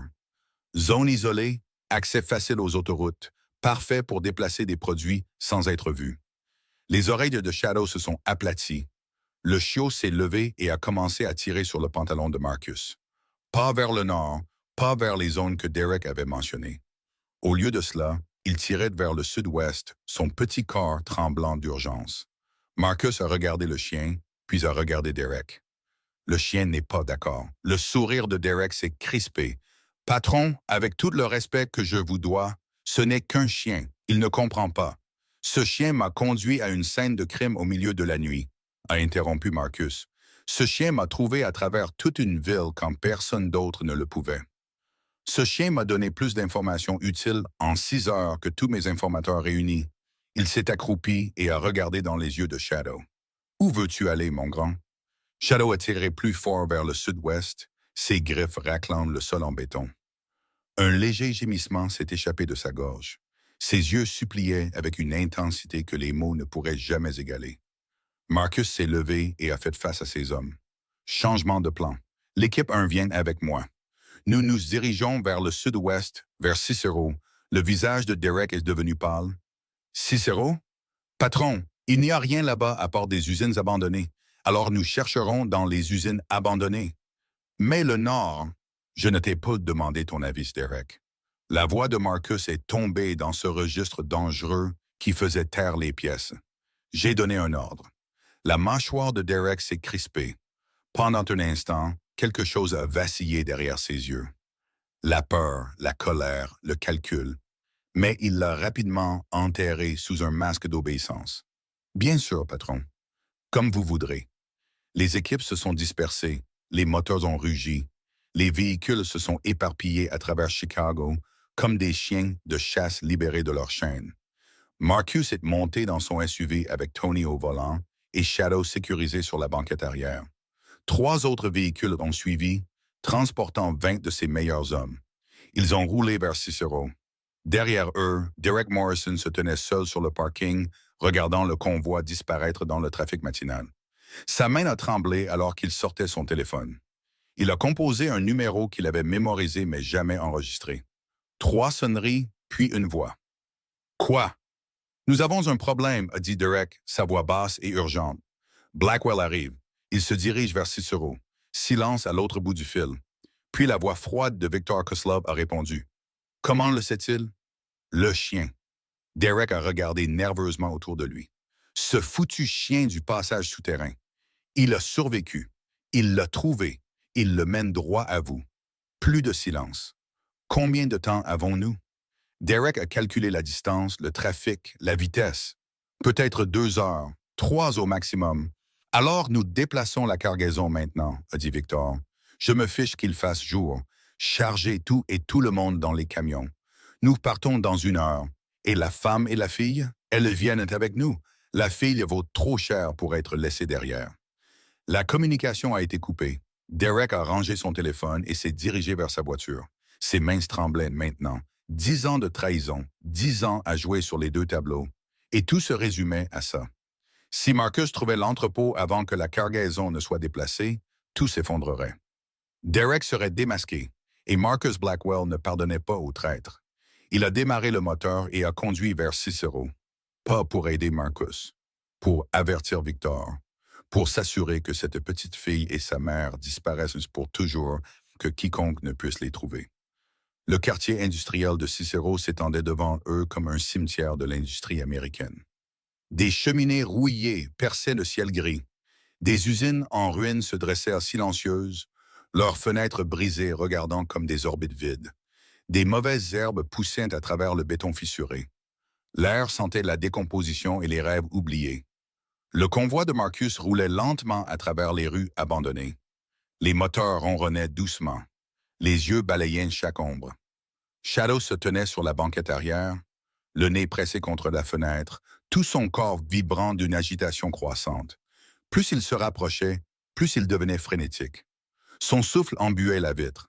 Ses griffes raclaient le cuir. De petits gémissements s'échappèrent de sa gorge. Il réagit à quelque chose, a observé Tony, en regardant le chiot dans le rétroviseur. Marcus a hoché la tête. Continue. Laisse-le nous guider. Ils ont passé 3 autres pâtés de maisons vides, puis 4, puis 5. Soudain, Shadow a explosé. Le chiot a aboyé sauvagement, grattant la fenêtre avec une intensité désespérée. Tout son corps se tendait vers un immense complexe d'entrepôts sur le côté gauche de la route. Une enseigne délavée au-dessus de l'entrée indiquait Midwest Cold Storage, un nom qui avait probablement signifié quelque chose des décennies auparavant, avant que l'usine ne ferme et que le quartier ne meure. « Arrête-toi ici », a ordonné Marcus. Tony a garé le SUV derrière un panneau publicitaire effondré, à l'abri des regards de l'entrepôt.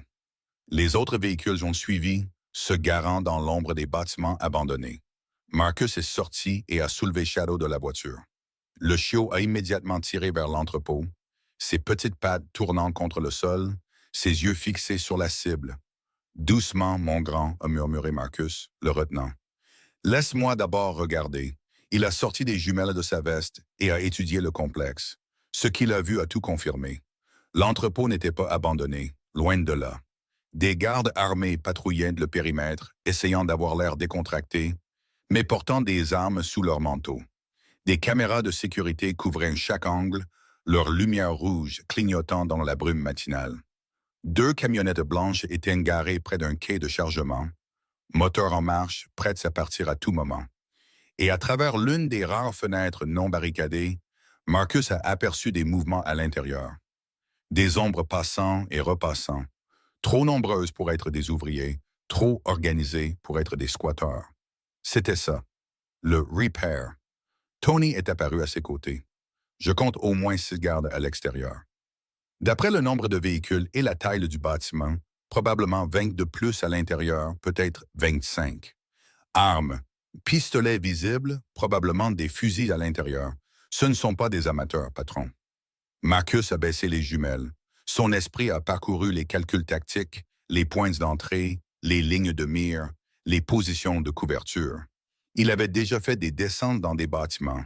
Il savait comment submerger les défenseurs, comment créer le chaos, comment gagner.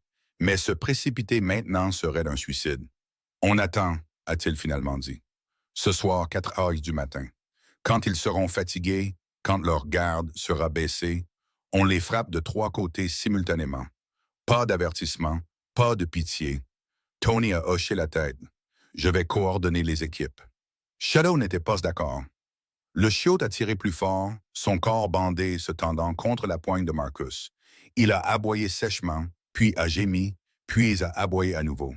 Ses yeux se dardaient entre Marcus et l'entrepôt avec une urgence frénétique. Lily était là-dedans, en ce moment même, si proche.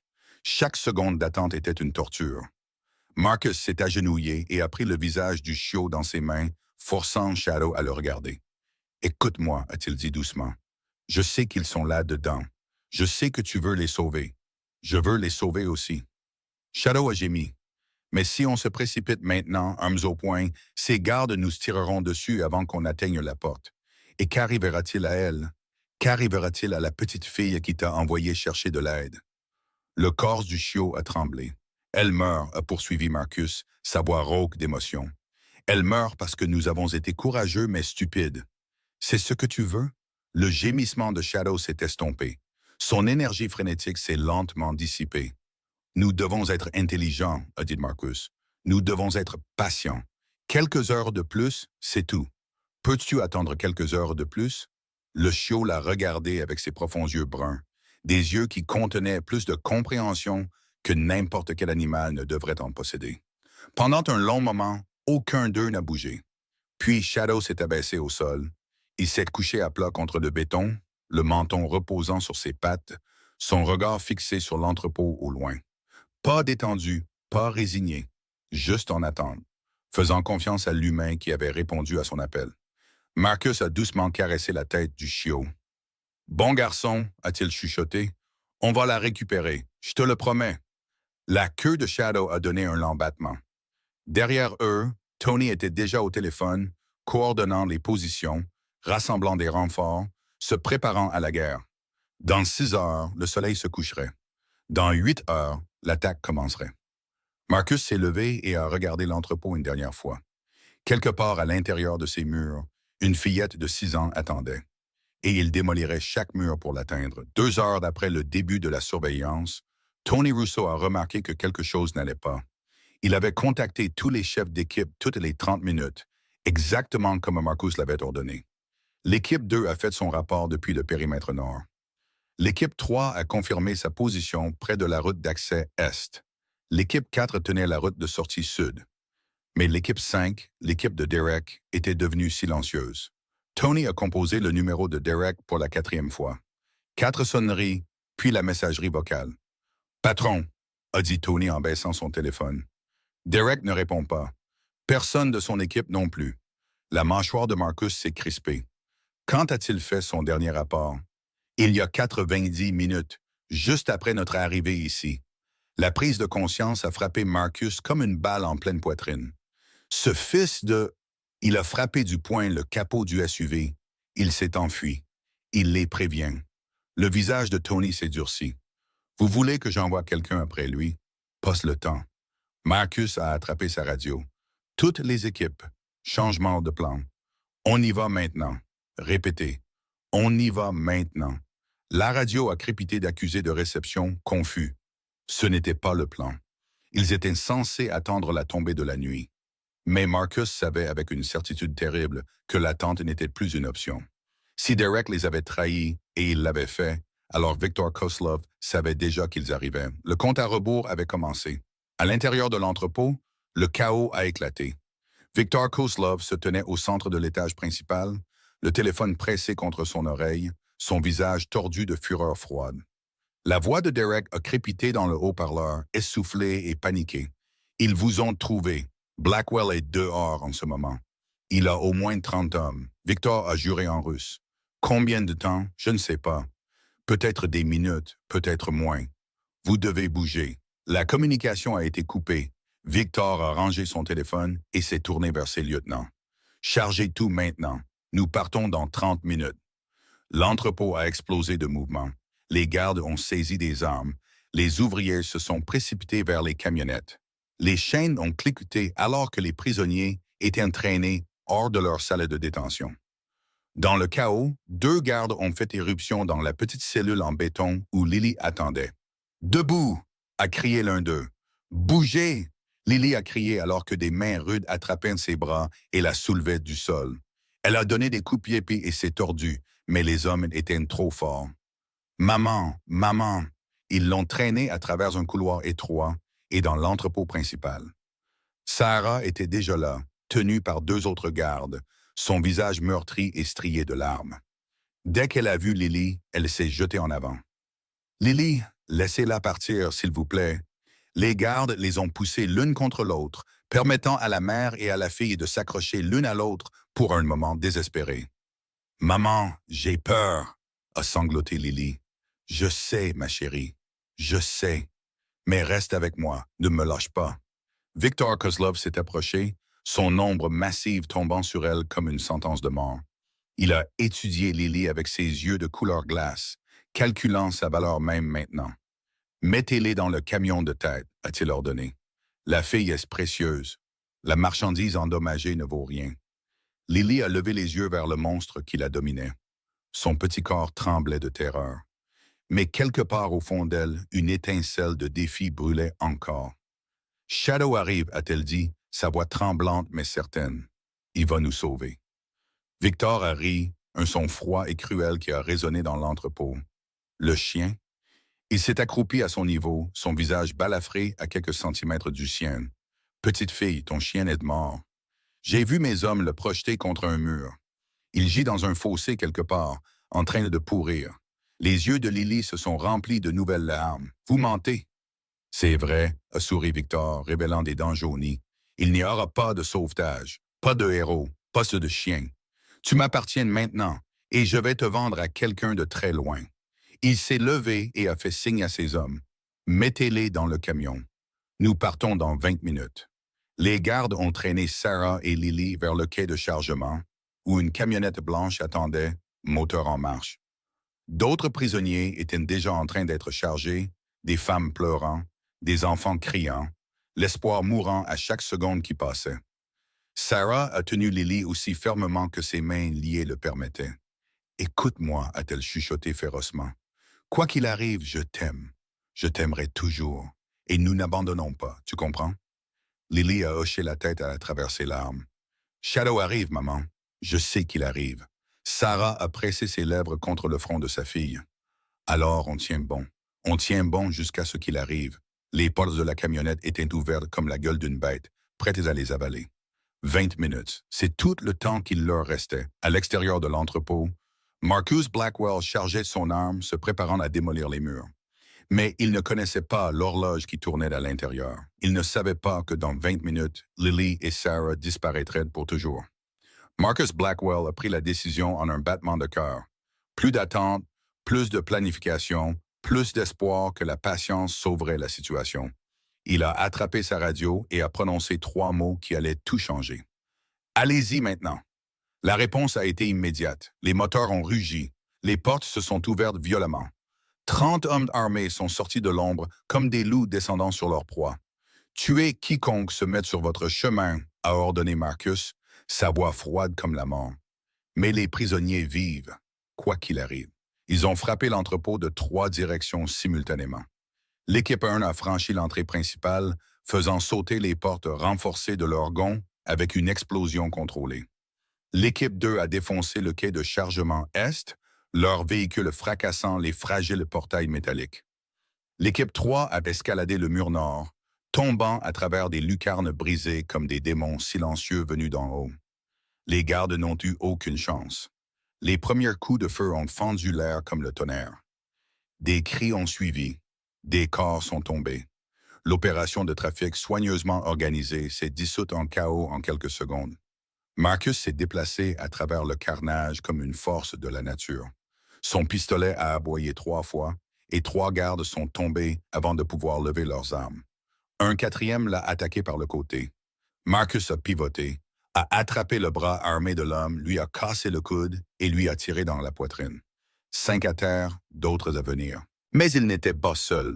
Shadow courait devant lui, se faufilant à travers les tirs avec une agilité impossible. Le chiot semblait sentir le danger avant qu'il n'arrive, esquivant à gauche quand les balles volaient à droite, se mettant à l'abri quelques instants avant que les tirs ne déchirent l'air au-dessus de lui. Il cherchait, chassait, désespéré de trouver Lily. Tony Russo a mené une escouade à travers l'étage principal de l'entrepôt, nettoyant les pièces avec une efficacité brutale. Ils ont d'abord trouvé les cellules de détention, des boîtes en béton remplies de prisonniers terrifiés, les poignets liés, les yeux fous de peur et d'espoir. « Sortez-les !» a crié Tony. « Coupez les chaînes, bougez !» Ces hommes ont travaillé rapidement, libérant les captifs, les guidant vers la sécurité. 8 femmes, 3 enfants, tous traumatisés, tous vivants. Mais aucun d'eux n'était Lily ou Sarah. Marcus a fait éruption à l'étage principal, ses yeux balayant chaque visage, chaque coin, chaque ombre. L'odeur de la poudre et du sang remplissait ses narines. Les brutes de la bataille résonnaient sur les murs de béton. « Où sont-elles » a-t-il rugi. Shadow tournait en rond, aboyant frénétiquement, son nez travaillant à plein régime. Il pouvait sentir Lily. Elle avait été ici récemment, mais elle était partie. Tony a couru vers Marcus, respirant difficilement. On a nettoyé le bâtiment, trouvé 11 prisonniers dans les cellules. Aucun ne correspond à la description. Marcus a attrapé la prisonnière libérée la plus proche, une femme plus âgée aux cheveux gris et aux yeux hantés. La même femme qui avait réconforté Lily dans sa cellule. La femme et la petite fille, a exigé Marcus. Où sont-elles? La femme a tremblé violemment. Ils les ont emmenées il y a 5 minutes, peut-être moins. Où? Elle a montré l'arrière de l'entrepôt avec une main tremblante. Le quai de chargement. Ils les ont mises dans un camion blanc. Le grand homme, celui avec la cicatrice, il est parti avec elle. Le sang de Marcus s'est glacé. Victor Kozlov, il avait pris Lily personnellement. Ce qui signifiait qu'elle valait quelque chose. Ce qui signifiait qu'elle était encore en vie, pour l'instant. Marcus a sprinté vers le quai de chargement d'arrière, ses bottes martelant le béton. Tony a suivi, criant des ordres dans sa radio. Shadow a couru plus vite que tous, ses petites pattes le portant avec une vitesse née de l'amour pur. Ils ont franchi les portes arrière et sont sortis dans l'air froid du matin. Le quai de chargement était vide. Des traces de pneus marquaient le gravier. L'odeur des gaz d'échappement flottait comme un fantôme. Et là, disparaissant au coin de la rue à l'autre bout de la route d'accès, se trouvait une camionnette blanche. La camionnette de Victor, emportant Lily et Sarah vers l'oubli. Marcus l'a regardé disparaître, la poitrine haletante, les mains serrées sur son arme. « Non !» a-t-il soufflé. « Non !» Shadow a poussé un hurlement qui a percé le ciel matinal, un son de rage, de désespoir et de refus de se rendre. Marcus a attrapé le bras de Tony. « Prendre la voiture, maintenant !» Ils avaient perdu l'entrepôt, mais ils n'avaient pas perdu la guerre. La poursuite ne faisait que commencer. Le SUV noir a explosé hors du complexe d'entrepôt comme un missile lancé de l'enfer. Tony Russo a agrippé le volant avec des jointures blanches, poussant le moteur à ses limites absolues. Le compteur de vitesse a dépassé 80, 90, 100. Le monde extérieur est devenu un flou de béton gris et de bâtiments industriels délavés. Marcus était assis sur le siège passager, son pistolet rechargé, les yeux rivés sur la camionnette blanche qui fuyait au loin. Chaque muscle de son corps était tendu. Chaque souffle était une fureur contrôlée. Sur la banquette arrière, Shadow se pressait contre la fenêtre, aboyant sans cesse. Son petit corps vibrait d'une énergie désespérée. Ses griffes raclaient le cuir. Ses yeux n'ont jamais quitté la camionnette qui transportait sa famille. « Plus vite !» a ordonné Marcus. « Je donne tout ce que j'ai », a répondu Tony à travers ses dents serrées. La camionnette avait une longueur d'avance, mais elle était plus lourde, plus lente, moins maniable.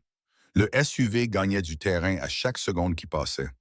L'écart entre eux s'est réduit de 200 mètres à 100, puis 50. Ils ont atteint l'autoroute, un tronçon désolé de l'Interstate 55 qui traversait le désert industriel au sud de Cicero. Pas de trafic à cette heure, pas de témoins. Juste deux véhicules hurlant à travers le matin vide à des vitesses impossibles. Marcus a baissé sa fenêtre. Le vent lui a déchiré le visage. Il s'est penché, a levé son pistolet et a visé les pneus arrière de la camionnette. Le premier tir a manqué. Le deuxième tir a fait des étincelles sur le pare-choc. Le troisième tir a atteint sa cible. Le pneu arrière droit de la camionnette a explosé dans une gerbe de caoutchouc et d'étincelles. Le véhicule a fait une embardée violente, dérapant sur les deux voies. Le conducteur a surcorrigé. La camionnette a basculé, s'est renversée, puis, dans un balai terrifiant de métal et d'élan, elle a roulé une fois, deux fois, trois fois. La camionnette s'est écrasée sur le côté et a glissé sur l'asphalte, projetant des étincelles dans toutes les directions. Elle s'est finalement immobilisée contre la barrière de béton, de la vapeur sifflant de son moteur crevé, les roues tournant toujours inutilement dans les airs. Tony a freiné brusquement. Le SUV a crissé jusqu'à s'arrêter à 50 pieds de l'épave. Marcus était dehors avant que le véhicule ne soit complètement arrêté. Il s'est dirigé vers la camionnette renversée, son arme levée, tous ses sens en alerte. Le verre a craqué sous ses bottes. L'odeur d'essence a rempli l'air. De l'intérieur de la camionnette provenaient des gémissements, des toux, des pleurs. La porte du conducteur, maintenant tournée vers le ciel, s'est ouverte violemment. Une main ensanglantée est apparue en premier, puis un visage. Derek Morrison s'est extirpé de la cabine, le front entaillé, le bras pendant à un angle anormal. Il a dégringolé le long de la camionnette et s'est effondré sur l'asphalte, haletant. Marcus s'est arrêté à 1 mètre de lui, son pistolet pointé sur la tête de Derek. Derek a levé les yeux vers l'homme qui l'avait trahi, l'homme qui l'avait servi pendant 10 ans, l'homme qui l'avait vendu pour de l'argent. « Marcus » a-t-il étouffé. « Je peux expliquer. »« Tu peux expliquer ?» La voix de Marcus était calme, mortelle. « Tu peux expliquer pourquoi tu as vendu des femmes et des enfants, Tu peux expliquer pourquoi tu as aidé des monstres à opérer sur mon territoire. Tu peux expliquer pourquoi tu les as prévenus que nous arrivions. Derek s'est mis à genoux, sa main valide levée en signe de reddition. Du sang coulait de son menton sur le trottoir. Koslov m'a payé, a-t-il balbutié. 10 fois ce que je gagnais avec vous. 10 fois. J'ai une famille, des factures, des dettes. Je n'avais pas le choix. Tu n'avais pas le choix. Marcus a répété les mots comme s'ils étaient du poison sur sa langue. Ces femmes dans l'entrepôt n'avaient pas le choix. Ces enfants enchaînés n'avaient pas le choix. La fillette de 6 ans dans le fond de cette camionnette n'avait pas le choix. Il s'est approché, le canon de son arme pressé contre le fond de Derek. Mais toi, tu avais tous les choix du monde, et tu as choisi l'argent plutôt que l'humanité. Derek a sangloté. S'il te plaît, Marcus, on se connaît depuis 10 ans. J'ai été loyal. Tu n'as jamais été loyal. Tu attendais d'une meilleure offre. Une deuxième silhouette est sortie de l'épave. Viktor Koslov a rampé hors du pare-brise brisé de la camionnette, son visage un masque de sang, sa jambe gauche traînant inutilement derrière lui. Même blessé, ses yeux de couleur glace brûlaient de défi. Blackwell a-t-il craché à travers des dents cassées. Tu crois que tu as gagné? J'ai des partenaires partout. Tu, moi et 10 autres prendront ma place. Marcus a jeté un coup d'œil à Victor, puis est revenu à Derek. 2 traîtres, 2 monstres, un choix. Mais d'abord, Lily. Tony a appelé Marcus par-dessus son épaule. Va chercher la fille. Viktor Koslov n'était pas un homme qui acceptait de la défaite. Même alors qu'il gisait, saignant sur l'asphalte froid, son corps brisé par l'accident, son empire s'effondrant autour de lui, sa main s'est glissée vers le pistolet coincé sous le châssis tordu de la camionnette. Marcus a vu le mouvement. Sa botte s'est abattue sur le bras de Victor avec une force écrasante. Les os ont craqué comme des branches sèches. Victor a crié un son brut et animal qui a résonné sur l'autoroute déserte. Marcus a repoussé le pistolet d'un coup de pied et a appuyé plus fort son pied sur le membre brisé. Tu as enlevé des femmes et des enfants sur mon territoire, a dit Marcus, sa voix plate et mortelle. Tu as dirigé une opération de trafic sous mon nez. Tu pensais que tu pouvais vendre des êtres humains dans le sud de la ville et que je ne le découvrirais pas.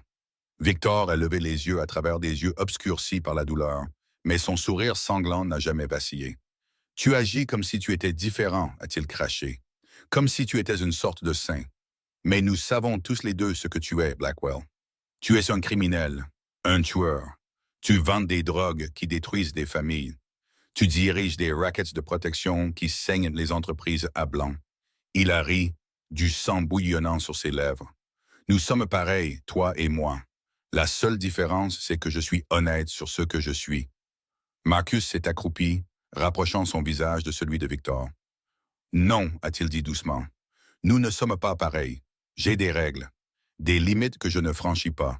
Je ne vends pas d'enfants. Je ne détruis pas d'innocents. Je ne transforme pas les êtres humains en produits. Il s'est levé et a pointé son pistolet sur la tête de Victor. Tu n'as pas de règles. Tu n'as pas de limites. Et c'est pourquoi tu vas mourir ici sur cette route sans personne pour te pleurer. Le sourire de Victor s'est finalement estompé. La peur s'est glissée dans ses yeux de couleur glace. Attends, le coup de feu a résonné sur l'autoroute. Le corps de Viktor Koslov est devenu immobile, son sang s'étalant sur l'asphalte en une flaque sombre. Marcus a regardé le cadavre pendant un long moment. Pas de satisfaction, pas de triomphe, juste le vide froid d'une violence nécessaire. Puis il s'est tourné vers Derek Morrison, son ancien bras droit, son lieutenant de confiance, l'homme qui avait tout trahi pour de l'argent. Derek était toujours à genoux, tremblant violemment, des larmes coulant sur son visage ensanglanté. Il a regardé le corps de Victor, puis Marcus, et la dernière lueur d'espoir a quitté ses yeux. « Marcus, a-t-il chuchoté, s'il te plaît, nous avons une histoire. 10 ans, j'ai fait une erreur, une seule erreur, une seule erreur. » Marcus s'est approché de lui lentement. « Pendant 3 ans, tu as aidé Koslov à opérer sur mon territoire. Pendant 3 ans, tu lui as donné des informations, protégé ses cargaisons, fermé les yeux pendant que des gens disparaissaient. Il s'est arrêté juste devant Derek. Ce n'est pas une seule erreur, c'est 1 millier de choix. Chaque jour, tu as choisi l'argent plutôt que la loyauté, plutôt que l'humanité, plutôt que tout ce que nous avons construit ensemble. Les sanglots de Derek se sont intensifiés. J'ai une famille, Marcus. Une femme, des enfants. Que leur arrivera-t-il? L'expression de Marcus n'a pas changé. Les femmes dans cet entrepôt avaient des familles. Les enfants dans ces chaînes avaient des familles. La fillette de 6 ans que tu as aidé à enlever avait une mère qui serait morte pour elle. Il a levé son pistolet. Tu n'as pas pensé à leur famille. Pourquoi devrais-je penser à la tienne? Derek a fermé les yeux. Ses lèvres ont bougé en une prière silencieuse. As-tu autre chose à dire? A demandé Marcus. Derek a ouvert les yeux. Pendant un instant, quelque chose a vacillé là. Le défi peut-être, ou l'acceptation. Je suis désolé, a-t-il chuchoté. Je suis vraiment désolé. Marcus a hoché la tête lentement. Je te crois. Le coup de feu a été net, rapide, miséricordieux. Derek Morrison s'est effondré sur l'asphalte, ses yeux fixant le vide, son sang se mêlant à celui de Victor dans la lumière du matin. Marcus a baissé son arme. Il ne ressentait rien. Pas de culpabilité, pas de satisfaction, juste le poids de la justice rendue et la connaissance que certaines trahisons ne pourraient jamais être pardonnées. Derrière lui, la voix de Tony a percé le silence. « Patron, je les ai trouvés. Ils sont en vie. » Marcus s'est retourné et a couru vers la camionnette renversée, son cœur battant soudainement avec quelque chose qu'il n'avait pas ressenti depuis 30 ans. L'espoir. La chambre d'hôpital était remplie d'une douce lumière matinale. Des rideaux blancs filtraient le soleil en doux rayons qui tombaient sur le lit où Sarah Carter était allongée. Ses yeux s'ouvrirent enfin après 12 heures d'inconscience. Sa tête était bandée. Une perfusion goûtait régulièrement dans son bras. Des machines émettaient leur rythme silencieux de récupération. Mais rien de tout cela n'avait d'importance. Car blotti contre elle, dormant paisiblement pour la première fois depuis des jours, se trouvait Lily, et au pied du lit, son petit corps enveloppé de bandages frais, gisait Shadow. Le souffle de Sarah s'est coupé. Des larmes ont coulé sur ses joues avant qu'elle ne puisse les arrêter. Ils étaient vivants, tous les trois. Contre toute attente, ils avaient survécu. Sa main a tremblé alors qu'elle tendait la main pour caresser les cheveux blonds et sales de Lily. La petite fille s'est agitée, ses yeux bleus s'ouvrant lentement. « Maman, » a chuchoté Lily, « tu es réveillée? »« Je suis réveillée, ma chérie. » La voix de Sarah s'est brisée. « Je suis là. » Lily a éclaté en sanglots et a jeté ses bras autour du cou de sa mère. Shadow s'est réveillé instantanément, sa queue battant, son petit corps se tortillant sur le lit pour se joindre à l'étreinte. Pendant un long moment, ils se sont tenus tous les trois. Une famille réunie, un cauchemar terminé, un avenir restauré. À l'extérieur de la pièce, debout derrière la vitre, Marcus Blackwell regardait en silence. Il n'avait pas dormi, il n'avait pas mangé.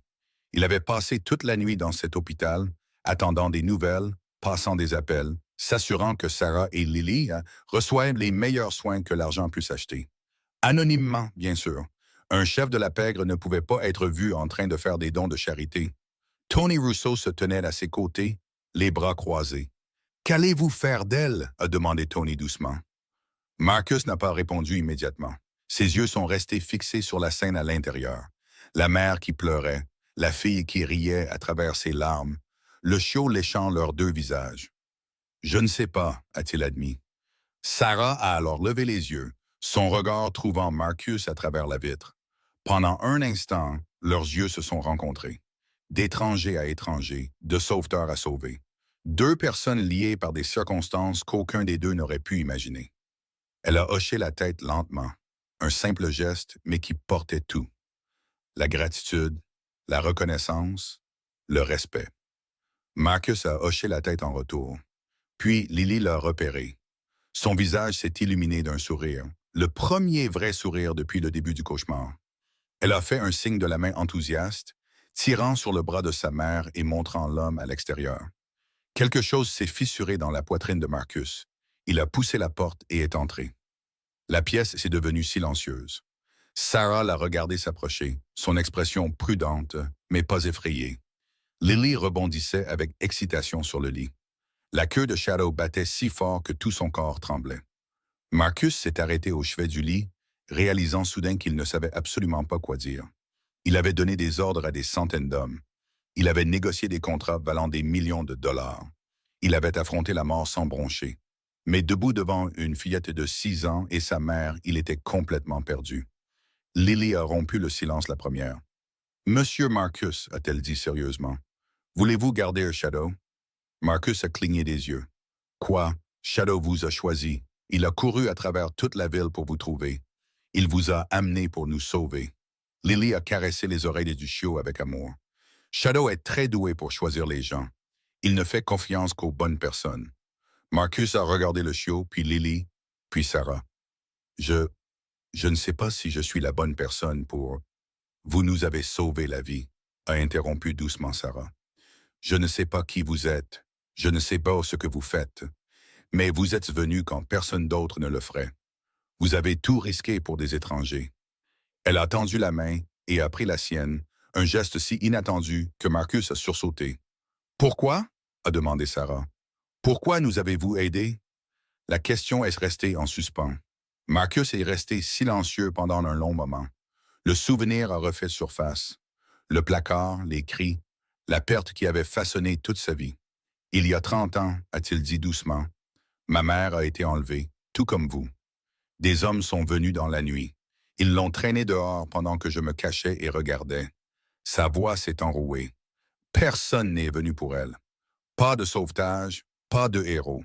Elle a disparu et je ne l'ai plus jamais revue.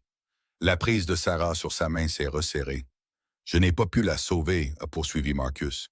J'avais 7 ans. J'étais petit, faible et terrifié. J'ai porté cet échec chaque jour de ma vie. Il a regardé Lily qui le regardait avec ses énormes yeux bleus.